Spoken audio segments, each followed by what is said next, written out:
Last fall, my friend Mark and I decided to hike a remote trail in the mountains. It wasn't a popular spot. No signs, no parking lot, just a dirt road that locals said led to an old fire lookout. About 2 hours into the hike, the trail started climbing a narrow ridge. That's when Mark stopped walking. He pointed at something ahead and said, "Do you see that?" Up on the ridge, there was a metal tower. Last fall, my friend Mark and I decided to hike a remote trail in the mountains. It wasn't a popular spot. No signs, no parking lot, just a dirt road that locals said led to an old fire lookout. About 2 hours into the hike, the trail started climbing a narrow ridge. That's when Mark stopped walking. He pointed at something ahead and said, "Do you see that?" Up on the ridge, there was a metal tower. The tower looked old, like it had been there for decades. Rusty ladder, faded paint, but the ground around it was strange. The dirt was completely clear of plants, almost like it had been burned, and scattered around the base were small metal signs. Not warning signs, just numbers. Mark counted 7 of them, all pointing toward the mountains. That's when we noticed the humming, a low vibration, coming from somewhere inside the tower. And then Mark said something that made my stomach drop. "Why is there a security camera up there?" The camera wasn't hidden. It was mounted right under the platform, pointing straight down the trail. It looked brand new, but there were no wires running anywhere. No solar panel. Nothing. Just a camera. Watching the trail. Mark joked that maybe it was some kind of wildlife study. But then we heard something strange. A helicopter. Not flying over the mountains. Flying directly toward us. And then humming from the tower suddenly got louder. We left the tower and hiked back down before sunset. Later that night, we stopped at a small diner in the nearest town. I mentioned the ridge to the waitress. She didn't even hesitate. She said hikers sometimes stumble onto those towers, but locals avoid them. I asked why. She leaned closer and said something I still think about. They're not lookout towers.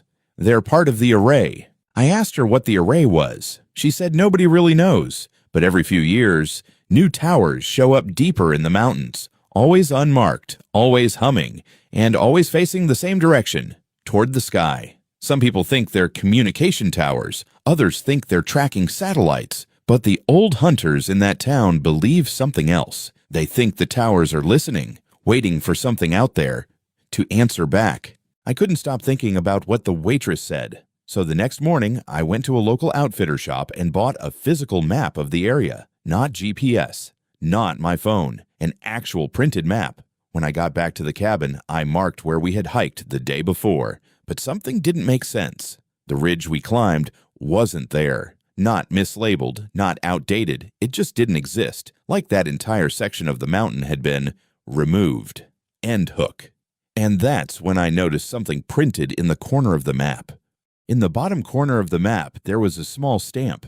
Not a brand, not a company logo, just a symbol. 7 small lines, all pointing upward, exactly like the metal markers we saw around the tower. I went back to the shop and asked the guy at the counter about it. He looked at the map for maybe 2 seconds, then said, "Where did you get this?"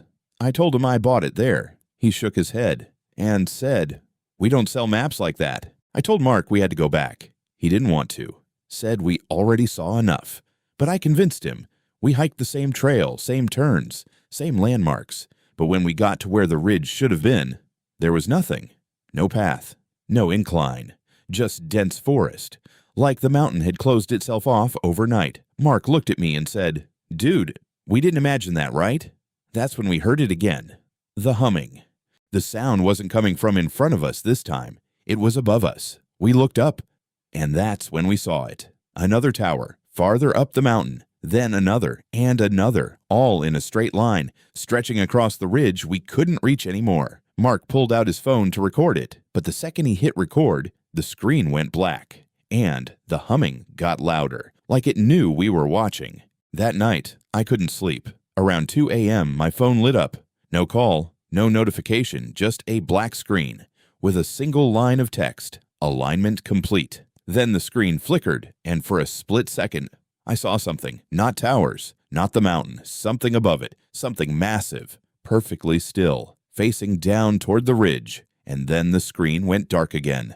The next morning, Mark was gone. I searched for Mark all morning, called his phone. Nothing, no signal, no trace. Around noon, I went back to the spot where the ridge should have been, and this time, the trail was there again, like it had never disappeared. I ran up the ridge, straight to where the towers were, but when I got there, they were gone. No structures, no signs, nothing. Just bare ground.